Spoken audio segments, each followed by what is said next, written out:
என் வாழ்க்கையில் எனக்கு சாதகமாக இது வரைக்கும் எதுவுமே நடந்ததில்லை. நடந்த ஒரே நல்ல விஷயம் டீனா மட்டும்தான். என் பொண்டாட்டி சிரிச்சா எனக்கு அவ்வளோ பிடிக்கும். அதே சிரித்த முகத்தோட வாழ்க்கை முழுக்க அவளை ஒரு குறையும் இல்லாமல் நல்லா பார்த்துக்கணும் என்ற எண்ணம் மட்டும்தான் அவளை பார்த்த நாளில் இருந்து இப்போ வரைக்கும் இருந்துச்சு. ஆனால் இது எதுவுமே ரொம்ப நாளைக்கு நீடிக்கலை. என்னை இது வரைக்கும் நான் அனாதன்னு என்னைக்கும் நினச்சதே இல்லடி.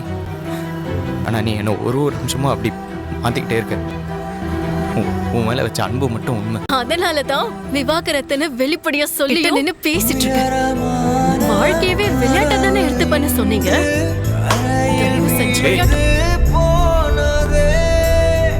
எதையாச்சும் பேசி மனசையும் பாரமாக்கி விட்டுறாரு. முடிவா என்ன எல்லாம் முடிஞ்சிருச்சு.